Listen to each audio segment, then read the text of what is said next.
साथियों नमस्कार, स्वागत आप सभी का आरपीएससी फर्स्ट ग्रेड के फर्स्ट पेपर में सब्जेक्ट मैथ्स की क्लास में। तो साथियों जैसा कि हमने कल पढ़ा था, पूर्ण संख्याएं योग के लिए समवर्त होती है और पूर्ण संख्याएं व्यकलन के लिए समवर्त नहीं होती है। और इन क्लास को आपने अभी तक नहीं देखा है तो इस वीडियो के नीचे लिंक मिल जाएगा आपको, वहां से जाके देख सकते हैं। तो आगे चलते हैं अपने पूर्ण संख्याएं कि गुणनफल के लिए समवर्त होती है या नहीं। तो देखिएगा साथियों, अपना 3 नंबर पार्ट है कि गुणनफल के लिए, पूर्ण संख्याएं गुणनफल के लिए क्लोज्ड है या नहीं। पूर्ण संख्याएं गुणनफल के लिए समवर्त होती है। कथन आ जाए सत्य है या नहीं, तो सत्य है। तो लिखेंगे पूर्ण संख्याएं गुणनफल यानी मल्टीपल के लिए या के अंतर्गत, ऐसे भी लिख सकते हो, पूर्ण संख्याएं गुणनफल के अंतर्गत समवर्त होती है या के लिए समवर्त है या होती है।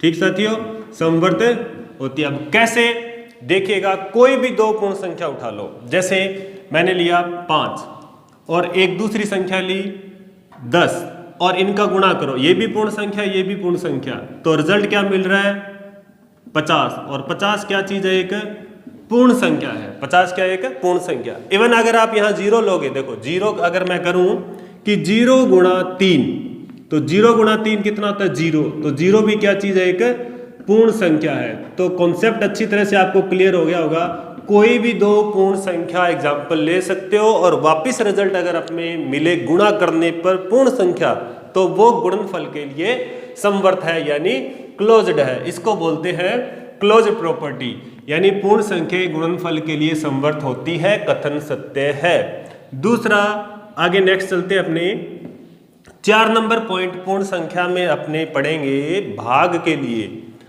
तो देखिएगा साथियों, पूर्ण संख्याएं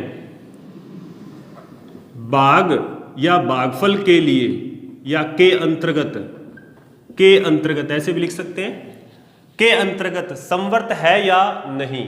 आप वीडियो को पॉज करके और एग्जाम्पल लेके खुद से चेक कीजिए और फिर आप चेक कीजिए कि जो आपने चेक किया वो राइट है या रॉन्ग, आप गलत हो या सही। तो देखिए, पूर्ण संख्या जो है वो भाग के अंतर्गत समवर्त नहीं होती साथियों, समवर्त नहीं होती। अब क्यों नहीं होती, ध्यान से देखिएगा, ध्यान से सुनिएगा। देखिएगा, जैसे मैंने संख्या ली 5 और बात आ रही है भाग की, तो भाग लगाएंगे, दो संख्या लेंगे, कोई भी, क्या लेना है, उदाहरण लेना है, कोई भी दो संख्या, और वो कौन सी, पूर्ण होनी चाहिए, पूर्ण संख्या। एक लिया 5 और एक लिया 2, तो देखिएगा भाग और 2, आंसर क्या मिला 5/2। अब देखिए, ये पूर्ण संख्या ये भी पूर्ण संख्या, भाग दिया तो 5/2 मिला। और साथियों 5/2 हमारी परिमेय संख्या होती है, P/Q, यानी 1/2, 3/4, 5/6, 22/7। ये अगर देखा जाए तो इनका स्टैंडर्ड फॉर्म कैसा है, परिमेय संख्या का है साथियों। तो अब इसका भाग देने पे हमें क्या मिल रहा है, परिमेय संख्या मिल रहा है। क्या मिल रहा है, परिमेय संख्या। और ये हमारे टॉपिक में भी है, परिमेय और अपरिमेय संख्या। ये हम आगे चल के पढ़ेंगे अगली वीडियो में या उससे अगली वीडियो में। तो आप देखिएगा एक बार कि पूर्ण संख्या जो चल रही है उसके बारे में। भाई आपने पूर्ण संख्या ली, भाग लगाया बीच में, तो आया आंसर परिमेय संख्या, तो समवर्त नहीं है। अब ये भी जरूरी नहीं है, अगर मैं दे दूं 10 में भाग दे दूं, मान लो 2 का, 10 में 2 का भाग दिया तो 10/2, रिजल्ट कितना आया 5। और 5 क्या चीज है साथियों, एक पूर्ण संख्या है। तो यहां देखिए पूर्ण संख्या मिल रही है, जब 10 में 2 का भाग दूं यानी 10 पूर्ण संख्या, 2 भी पूर्ण संख्या, भाग दे रहे हैं तो रिजल्ट मिल रहा है 5, और 5 एक पूर्ण संख्या है। लेकिन क्या सभी के लिए मिलता है, सभी के लिए नहीं मिलता। तो अगर आप 2 में 10 का भाग लगाओ, 2 में 10 का भाग, तो आप देखो परिमेय संख्या मिलेगी 2/10। और इसको और छोटा करें तो देखो 2 एकम 2, 2×5 10 साथियों, 2 की टेबल से कट रहा है। तो 1/5 क्या चीज है, परिमेय संख्या, तो पूर्ण तो नहीं मिल रही ना। तो यहां अगर ये कथन आ जाए कि पूर्ण संख्याएं भाग के अंतर्गत समवर्त है या नहीं, तो समवर्त नहीं है, ये हमारा आंसर रहेगा। चलिए अब चलते हैं अपने पूर्ण संख्याओं में योज्य तत्समक और गुणात्मक तत्समक क्या होता है साथियों। मोस्ट इंपॉर्टेंट चीज हम पढ़ने जा रहे हैं। तो देखिएगा कि योज्य तत्समक क्या होता है। पूर्ण संख्याओं का योज्य तत्समक, ध्यान से सुनिएगा, पूर्ण संख्याओं का योज्य तत्समक। अब योज्य एक वर्ड आ रहा है, योज्य इंग्लिश में कहेंगे additive element, additive element. Okay, तो देखिएगा कि परिमेय संख्याओं के लिए योज्य तत्समक, पूर्ण संख्या, पूर्ण संख्या। और वैसे तो देखो योज्य तत्समक जो बता रहा हूं वो पूर्ण संख्या के लिए, परिमेय संख्या के लिए और प्राकृत संख्या, सभी संख्या के लिए जो है वो योज्य तत्समक सेम रहेगा। तो क्यों रहेगा वो अभी बता देंगे। पूर्ण संख्या, पूर्ण संख्या में हम देख रहे हैं सबसे पहले योज्य तत्समक, योज्य तत्समक। ध्यान से देखिएगा, आइडेंटिटी एलिमेंट, इसको बोलते हैं आइडेंटिटी एलिमेंट या एडिटिव एलिमेंट, एडिटिव एलिमेंट बोलेंगे इसको। योज्य तत्समक, ये जो मैंने योज्य लिखा है, योज्य, इसका मीनिंग यहां है जोड़, यानी प्लस, योगफल, योगफल। और जो योज्य तत्समक है वो योगफल के लिए ही देखा जाता है। अपने मैथ में 4 संक्रिया होती है, प्लस, माइनस, इनटू और भाग। और जो मैं यहाँ तत्समक बता रहा हूँ, ध्यान से सुनिएगा, तत्समक आइडेंटिटी सिर्फ अपने चेक करेंगे प्लस के लिए होती है और एक इनटू के लिए होती है, क्योंकि प्लस और इनटू इन्हीं का रूप माइनस और भाग होता है, तो सिर्फ 2 के लिए ध्यान रखेंगे। योज्य तत्समक। अब साथियों योज्य तत्समक क्या होता है बता दिया, योज्य का मतलब जोड़ होता है। यानी पूर्ण संख्या में कोई एक पूर्ण संख्या लो और उसमें मैं क्या जोड़ूं कि मेरे को पूर्ण संख्या ही मिले। कोई भी संख्या ले लो, 10 में क्या जोड़ें कि 10 ही मिले, 20 ले लो, 20 में क्या जोड़ें कि 20 ही मिले, 4 ले लो तो क्या जोड़ें कि मेरे को 4 ही मिले। तो इसमें सिर्फ 0 जुड़ता है साथियों, क्या 0। कोई भी संख्या लो उसमें 0 जोड़ोगे तो वापस वही संख्या मिलनी चाहिए, वो होता है तत्समक। और जोड़ने के लिए करें तो उसको बोलेंगे योज्य तत्समक। तो साथियों नोट कीजिएगा यहाँ कि योज्य तत्समक क्या है पूर्ण संख्याओं के लिए, लिखेंगे पूर्ण संख्या, पूर्ण संख्याओं के लिए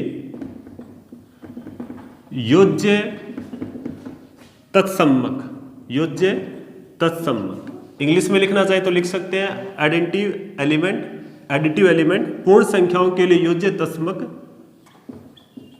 शून्य होता है। क्या होता है साथियों, शून्य होता है। अपने ये पढ़ रहे हैं इसमें पूर्ण संख्या में योज्य तत्समक, पूर्ण संख्याओं के लिए योज्य तत्समक शून्य होता है। अगर यही आगे चल के क्रम विनिमयता और साहचर्यता में अच्छी तरह से आपको क्लियर हो जाएगा। देखो पूर्ण संख्याओं के लिए योज्य तत्समक शून्य होता है, ये तो हो गई बात सही।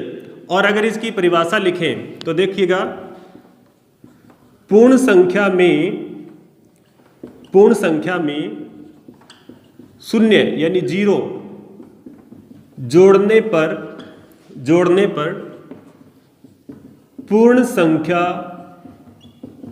पूर्ण संख्या प्राप्त होती है, पूर्ण संख्या प्राप्त होती है। और परिमेय में जब पढ़ेंगे तो परिमेय संख्या में शून्य जोड़ने पर परिमेय संख्या प्राप्त होती है, तो वहां भी 0 ही होगा। परिमेय संख्या का भी योज्य तत्समक 0 होता है, आप यहीं से नोट कर लीजिएगा, आगे भी अपने रिपीट कर लेंगे। तो पूर्ण संख्या में शून्य जोड़ने पर पूर्ण संख्या प्राप्त होती है, इसलिए साथियों पूर्ण संख्या का योज्य तत्समक 0 होता है। क्या लिखेंगे, इसलिए पूर्ण संख्या का, पूर्ण संख्या का योज्य तत्समक, योज्य तत्समक, योज्य तत्समक शून्य है। अब एग्जाम्पल देखिएगा, ध्यान से देखिएगा, उदाहरण देखिएगा इसको। देखो वीडियो पूरी देखोगे तो आपको सब कुछ समझ में आएगा। बीच में अगर छोड़ के स्किप करोगे तो हो सकता है कुछ बातें बीच में रह जाए।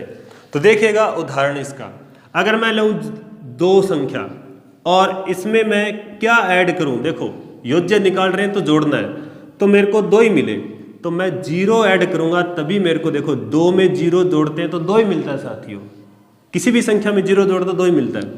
अगर मैं कहूँ कि मेरे पास 18 है और उसमें मैं कौन सी संख्या जोड़ूं कि मेरे को 18 मिले, तो इसका क्या हो जाएगा, 0 हो जाएगा। तो 18 + 0 बराबर 18।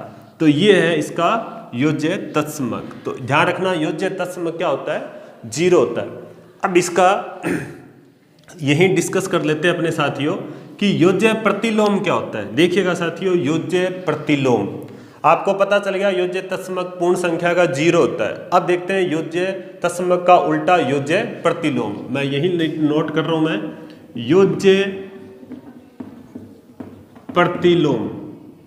अगर आपसे पूछ ले कि पूर्ण संख्या 18 का योज्य प्रतिलोम क्या होगा, पूर्ण संख्या 18 का योज्य प्रतिलोम क्या होगा, तो योज्य प्रतिलोम पूर्ण में नहीं मिलेगा, वो पूर्णांक में मिलेगा। पूर्णांक यानी जिसमें ऋणात्मक संख्याएं भी होती है साथियों। अब देखिएगा कि योज्य प्रतिलोम क्या होता है, इसका उल्टा है योज्य तत्समक, और ये मैं बता रहा हूं योज्य प्रतिलोम। तो ध्यान से सुनिएगा योज्य प्रतिलोम क्या होता है। तो यहां आपने नोट कर लेंगे, अगर नोट नहीं किया तो आप स्क्रीनशॉट ले सकते हैं। देखिएगा योज्य प्रतिलोम, योज्य प्रतिलोम जैसे मैंने लिखा 20, क्वेश्चन ये आ गया पूर्ण संख्या 20 का योज्य प्रतिलोम क्या है, और इंग्लिश में इसे लिखेंगे इनवर्स एडिटिव एलिमेंट या इनवर्स एडिटिव, सिर्फ इनवर्स एडिटिव बोल सकते हैं आप। तो योज्य प्रतिलोम क्या होगा, ऑप्शन डाल दें, A 0, B 20, C ±20 और D -20। अब बताइएगा साथियों क्या होगा इसका योज्य प्रतिलोम। योज्य प्रतिलोम अगर ये कहता पूर्ण संख्या 20 का योज्य तत्समक, तो हमारा आंसर होगा 0। ध्यान से सुनिएगा 0। अब ये कह रहा है योज्य प्रतिलोम, योज्य प्रतिलोम। अब योज्य प्रतिलोम ध्यान रखिएगा, कोई भी संख्या अगर कहे पूर्ण संख्या तो उसका ऋणात्मक मान योज्य प्रतिलोम होता है। ऋणात्मक मान कौन सा है, ये नहीं है, ये नहीं है, ये नहीं है, ये दोनों आ रहे हैं, सिर्फ एक ही है। तो इसका आंसर हो जाएगा -20। क्यों होगा इसका रीजन देखो, देखिएगा 20 में मैं क्या जोड़ूं कि मेरे को रिजल्ट 0 मिल जाए। क्या जोड़ूं मैं, रिजल्ट 0 मिल जाए, क्योंकि योज्य तत्समक तो यही होता है। 20 में क्या जोड़ूं कि मेरे को रिजल्ट में क्या मिल जाए, 0 मिल जाए। तो देखिएगा साथियों -20 अगर मैं 20 में से 20 घटा दूं तो क्या मिलेगा, योज्य तत्समक मिलेगा ना, योज्य तत्समक मिलेगा 0। अगर -20 अगर इसमें जोड़ दूं तो देखो प्लस माइनस यहाँ 20 ये प्लस ये और 20 का माइनस है, प्लस माइनस, तो ये ऋणात्मक है ना, तो आंसर क्या मिला, 0। तो कहने का मीनिंग है कि योज्य प्रतिलोम कोई भी संख्या का पूछ ले तो उसका ऋणात्मक मान योज्य प्रतिलोम कहलाता है। तो यहाँ ये बात आप नोट कर सकते हो। क्या नोट कर सकते हो, देखिएगा साथियों, योज्य प्रतिलोम के लिए कि किसी पूर्ण संख्या का योज्य प्रतिलोम उस संख्या का ऋणात्मक, हालांकि ऋणात्मक मान पूर्ण संख्या नहीं होती, पूर्णांक होती है, फिर भी ध्यान रखिएगा उस संख्या का ऋणात्मक मान योज्य प्रतिलोम कहलाता है, योज्य प्रतिलोम कहलाता है। तो साथियों ध्यान रखिएगा कि किसी पूर्ण संख्या का योज्य प्रतिलोम उस संख्या का ऋणात्मक मान योज्य प्रतिलोम कहलाता है। तो ये हो गया हमारा योज्य तत्समक और योज्य प्रतिलोम। अब बात करते हैं गुणात्मक तत्समक और गुणात्मक प्रतिलोम। तो देखिएगा गुणात्मक तत्समक क्या होता है साथियों, और अगर फिर भी आपको थोड़ा सा भी डाउट है तो इस वीडियो को जहां से आपको समझ नहीं आया वहां तक पीछे जाके और फिर से देखिए, बिल्कुल समझ में आएगा। अगर फिर भी समझ नहीं आ रहा तो आप मुझे कमेंट सेक्शन में बताइएगा कि आपको कहाँ बात समझ में नहीं आ रही, तो उसको भी हम देखते हैं कि एक नई वीडियो में उस डाउट को क्लियर कर दें। अब देखिएगा गुणात्मक प्रतिलोम। और अगर वीडियो आपको अच्छी लगी हो तो ज़्यादा से ज़्यादा अपने मित्रों के साथ शेयर कीजिए और अपने जितने भी ग्रुप है उन सब में ज़्यादा से ज़्यादा शेयर कीजिए। और यही हमारी जो है वो गुरु दक्षिणा होगी साथियों। तो देखिएगा पूर्ण संख्या, नेक्स्ट अपने देखते हैं गुणात्मक प्रतिलोम, गुणात्मक प्रतिलोम और गुणात्मक तत्समक। इस पर अभी तक क्वेश्चन पूछा नहीं गया साथियों, आ सकता है इस पर क्वेश्चन, क्योंकि हमारे सिलेबस में पूर्ण संख्या है, परिमेय संख्या है और ये बातें परिमेय संख्या में आती है। तो क्यों न यहीं से थोड़ा थोड़ा इसका डाउट क्लियर करते जाएं और जब तक परिमेय संख्या में पहुंचेंगे तब तक अपने इन बातों को अच्छी तरह से समझ पाएंगे। देखिएगा साथियों कि गुणात्मक तत्समक, गुणात्मक तत्समक क्या होता है कि गुणात्मक तत्समक और उसका उल्टा गुणात्मक प्रतिलोम। अब आपको दोनों बातें एक साथ समझ में आ जाएगी। गुणात्मक प्रतिलोम, गुणात्मक प्रतिलोम किसके लिए? पूर्ण संख्या के लिए। तो अपने बात कर रहे हैं पूर्ण संख्या की।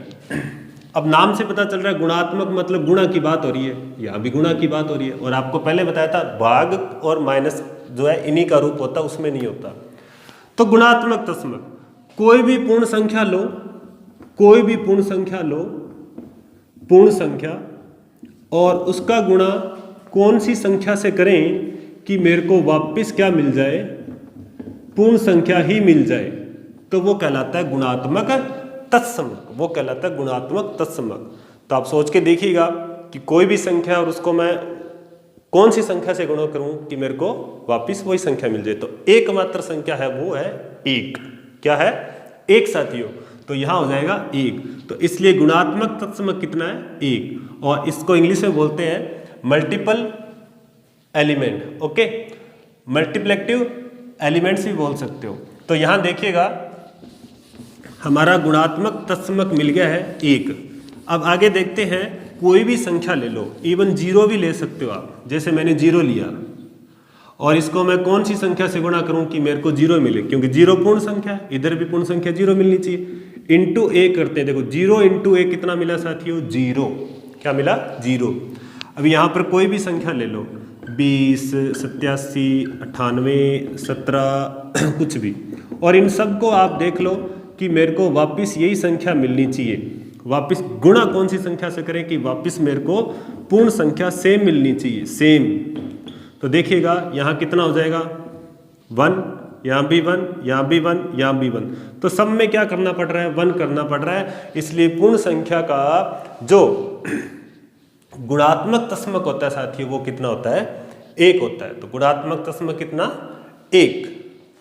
अब आपको अच्छी तरह समझ आ गया होगा। तो इसकी परिभाषा आप लिख सकते हो, देख लीजिएगा। पूर्ण संख्या को एक से गुणा करने पर गुणनफल वही पूर्ण संख्या प्राप्त होती है, वह गुणात्मक तत्समक होता या होगा या होता है। ठीक है। तो अब देखिएगा, इसलिए यहां लिख सकते हैं प्राप्त होता है, प्राप्त होता है। इसलिए गुणात्मक तत्समक, इसलिए गुणात्मक तत्समक, तत्समक एक होगा। गुणात्मक तत्समक कितना होगा? एक होगा। तो साथ ही इसका आप स्क्रीनशॉट ले सकते हैं। नेक्स्ट और लास्ट बात डिस्कस कर लेते हैं कि गुणात्मक प्रतिलोम क्या होगा। तो स्क्रीनशॉट ले लिया होगा। चलिए जी, अब देखते हैं अपने गुणात्मक प्रतिलोम। तो गुणात्मक प्रतिलोम क्या होता है? कोई भी पूर्ण संख्या का गुणात्मक प्रतिलोम उसका व्युत्क्रम होता है। इस बात को आप नोट कर सकते हैं कि उसका जो व्युत्क्रम होता है ना, वो साथियों क्या होता है?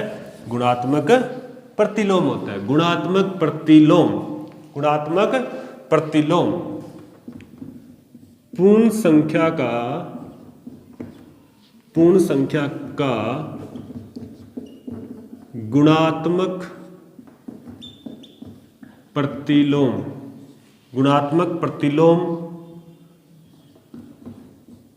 पूर्ण संख्या का व्युत्क्रम कहलाता है। अब देखो व्युत्क्रम का मतलब है उस संख्या को पलट दो, उल्ट दो। जैसे मैंने कहा अभी पूर्ण संख्या 2 है, 5 है, 10 है, 20 है और मोस्ट इंपॉर्टेंट जीरो। जीरो से पहले इन बातों को अच्छी तरह समझ लो, फिर जीरो भी डाउट क्लियर हो जाएगा। और ये NCERT 8th की क्लास में मिल जाएगा आपको ये बात, और वो वहाँ आपको हो सकता है समझ में ना आए, लेकिन आप एक बार यहाँ देखिएगा कि पूर्ण संख्या का गुणात्मक प्रतिलोम उसी पूर्ण संख्या का व्युत्क्रम होता है। क्यों होता है इस बात को समझेंगे। देखो गुणात्मक प्रतिलोम देखो 2 है, 2 का व्युत्क्रम यानी उल्टा, 2 को उल्टा करने के लिए इसके नीचे 1 मान लो, तो 2/1 हुआ, इसका उल्टा कितना हुआ 1/2, तो 2 का उल्टा 1/2 और बीच में गुणा लगाएंगे क्योंकि गुणात्मक प्रतिलोम निकाल रहे हैं। तो क्या हुआ देखो 2 × 1/2 गुणा करते हैं तो क्या होता है 1 होता है। क्यों होता है साथियों 2 × 2 यानी 2/2 कितना लगाया 1, 2 एकम 2, 1 × 1 1। यानी गुणात्मक प्रतिलोम क्या होता है कि कोई भी पूर्ण संख्या का किस संख्या के साथ गुणा करें कि मेरे को गुणा 1 मिले। देखो 5 को मैं किससे गुणा करूं कि मेरे को रिजल्ट 1 मिले, 10 को किससे गुणा करूं कि रिजल्ट 1 मिले, 20 को किससे गुणा करूं कि रिजल्ट 1 मिले, और 0 के किससे गुणा करूं कि रिजल्ट 1 मिले। तो देखो 5 का अगर मैं 1/5 से गुणा करता हूं तभी 1 मिलता है, 10 का 1/10 से गुणा करता हूं तभी 1 मिलता है, 20 का 1/20 से गुणा करता हूं तभी मेरे को क्या मिलता है 1 मिलता है, और 0 को मैं किससे गुणा करूं कि मेरे को रिजल्ट 1 मिले। तो ये उपस्थित नहीं है, ये परिभाषित ही नहीं है। यानी इसका 0 का अगर पूछ ले गुणात्मक प्रतिलोम क्या है तो विद्यमान नहीं है, विद्यमान नहीं है। क्यों नहीं है इस बात को देखेंगे।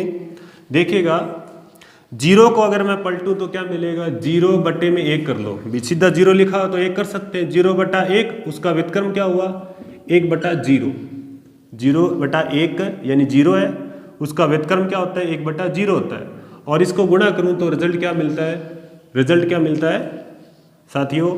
ये आपको लग रहा है 1 मिल रहा है, नहीं है, क्योंकि 1/0 क्या होता है 1/0 अनंत होता है, ये अनंत हो गया, 1/0 का मान अनंत हो गया, और इधर कितना है 0, 0 × अनंत क्या होता है अनंत ही होगा, यानी विद्यमान ही नहीं है। अब बात अच्छी तरह से आप समझ गए होंगे, 0 × अनंत क्या होता है अनंत ही होता है, और अनंत का मतलब परिभाषित ही नहीं है। तो ध्यान रखिएगा ये मोस्ट इंपॉर्टेंट है। अगर ये पूछ सकता है कि पूर्ण संख्या 0 का गुणात्मक प्रतिलोम क्या है, पूछ लिया 0 एक पूर्ण संख्या है और उसका गुणात्मक प्रतिलोम क्या है, आंसर में आ जाए 0, 1, -1 और विद्यमान नहीं है, तो आंसर क्या हो जाएगा विद्यमान नहीं है। तो ये था साथियों आज की क्लास में पूर्ण संख्या के लिए योज्य तत्समक और गुणात्मक तत्समक। तो उम्मीद करता हूँ आपको अच्छी तरह से सारी बातें क्लियर हो गई होगी, और फिर भी अगर कुछ भी डाउट है तो आप वीडियो को फिर से देख सकते हैं। नेक्स्ट वीडियो में मिलते हैं और उसमें हम करेंगे कर्म विनिमयता और सहचार्यता, किसके लिए पूर्ण संख्याओं के लिए। तब तक के लिए जय हिंद जय भारत।